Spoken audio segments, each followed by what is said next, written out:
Ustaz, bagaimana hukum merayakan tahun baru Masehi menurut pandangan Islam?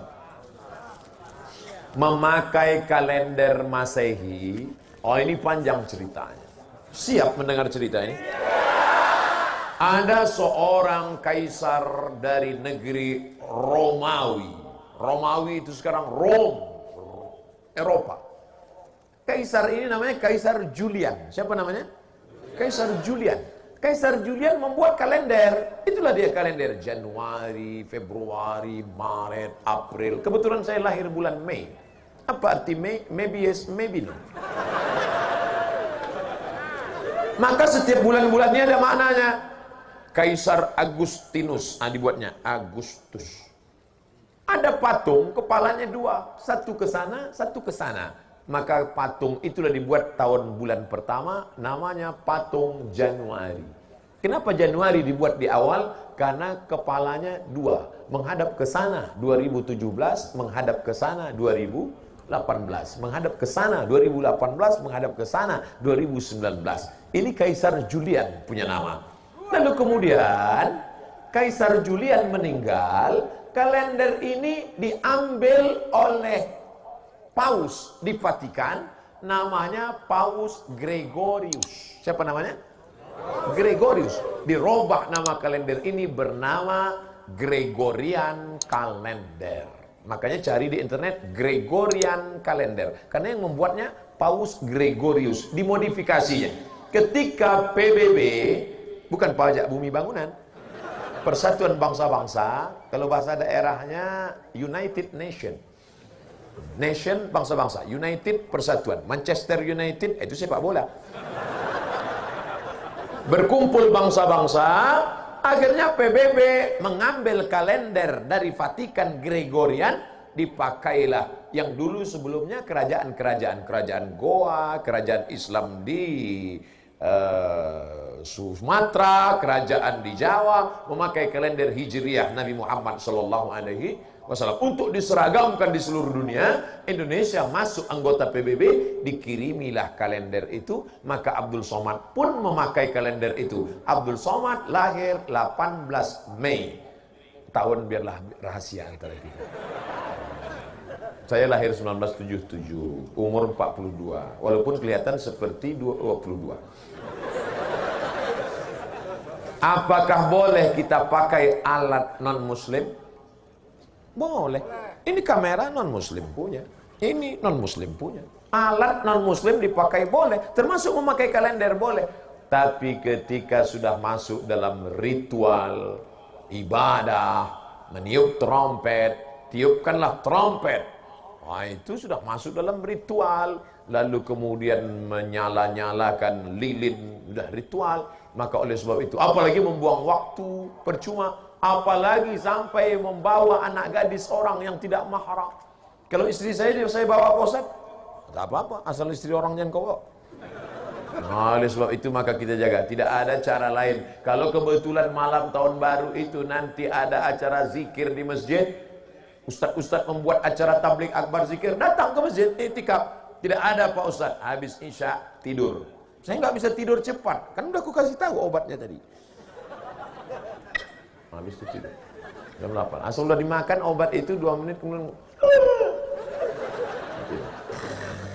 selamatlah engkau insyaallah. Saya tidak tahu apakah di Gorontalo ada zikir atau tidak. Kalau ada mau membuat acara, ada? Bagus.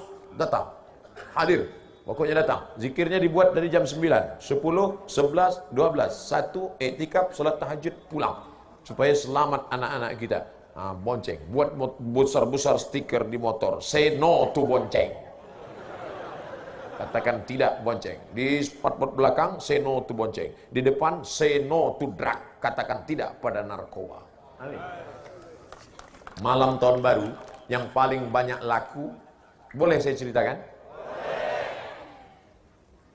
Sabu-sabu. Yang kedua, kondom. Tadi kan udah janji. Saking banyaknya orang buat dosa. Ustaz Somad, besok Ustaz datang ke kampung kami ya, acara malam tahun baru. Saya mau kumpulkan anak muda semua supaya jangan keluar. Kenapa Pak? Saya sudah tanya tukang ayam, 2000 ayam laku, mereka bakar. Membakar ayam tidak salah, tapi ketika meyakini makin banyak asapnya naik ke atas, maka rezeki makin banyak. Sudah merusak akidah kepada Allah. Dan yang paling celaka Pak Ustadz, orang tahun baru bukan cuma ayam dia bakar, ayam orang pun dia bakar juga. Nauzubillah.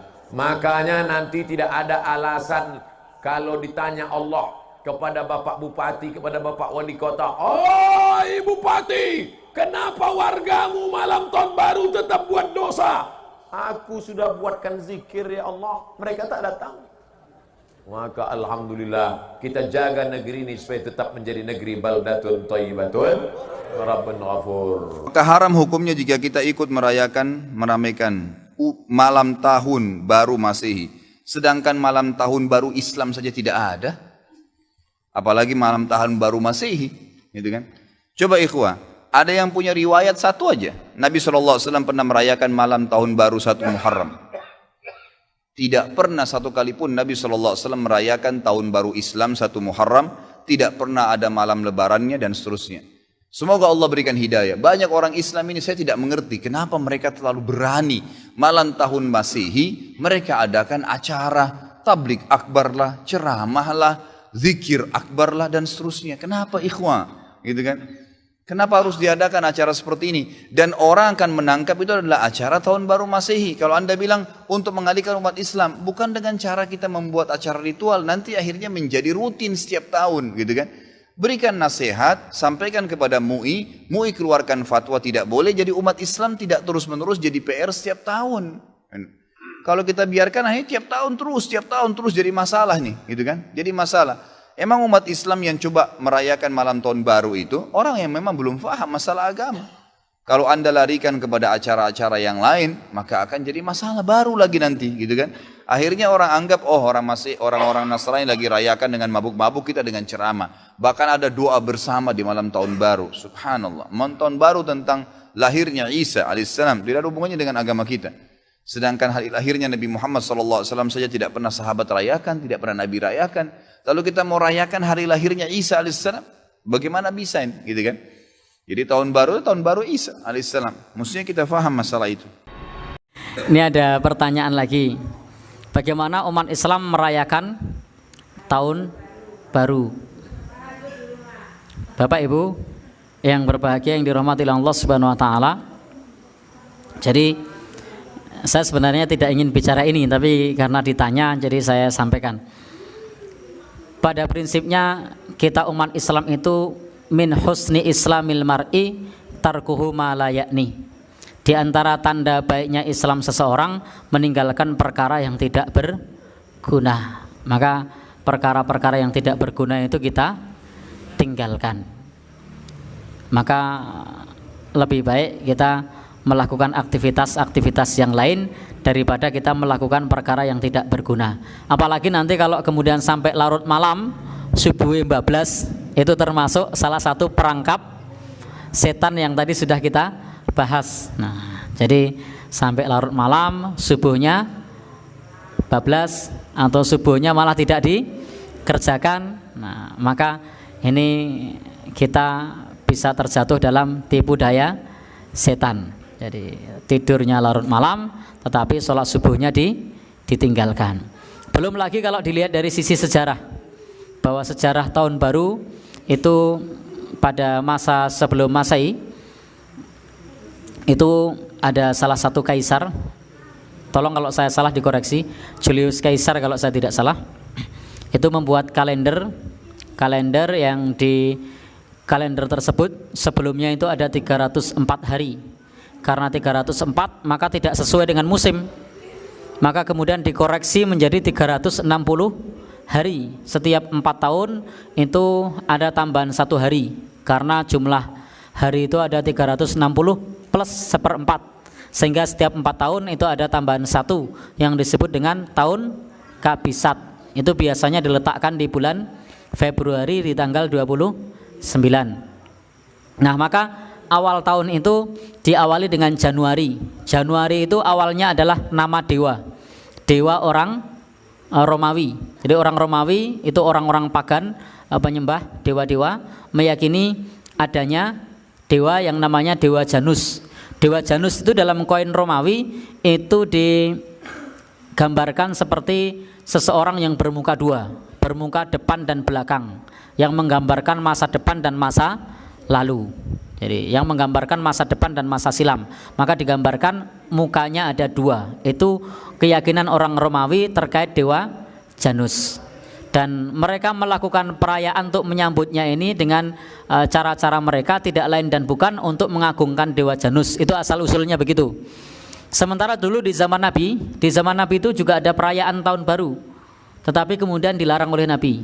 Kalau teman-teman baca sejarah, ada namanya Nairus. Nairus itu adalah perayaan tahun baru yang dilakukan oleh orang-orang Majusi dengan membakar api, dengan makan-makan di sana. Jadi ritualnya itu adalah makan-makan. Ritualnya adalah bermain-main, bersenang-senang.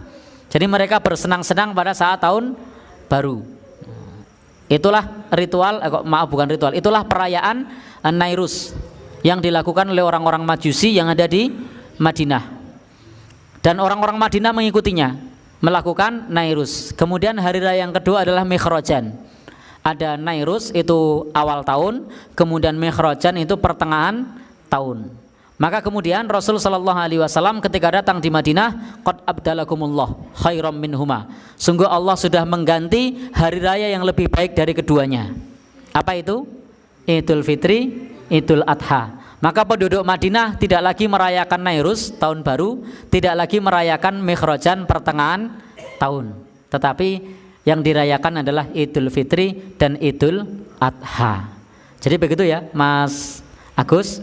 Pada prinsipnya seorang muslim yang baik itu adalah meninggalkan perkara yang tidak berguna. Jangan sampai kita melakukan sesuatu tapi kemudian kita meninggalkan yang prioritas, justru malah meninggalkan sholat subuhnya karena tidur larut malam.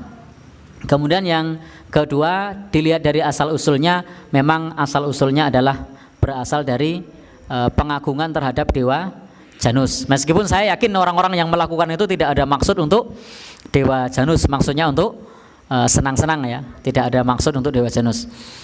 Tetapi juga kita tahu bahwa di zaman Nabi, orang-orang ketika melakukan senang-senang di awal tahun itu, maka Nabi Shallallahu Alaihi Wasallam melarang dan kemudian diganti dengan Idul Fitri dan Idul Adha. Maka Bapak Ibu kalau bertanya mengenai bab ini, maka mestinya kita sebagai seorang muslim meninggalkan perkara yang tidak berguna.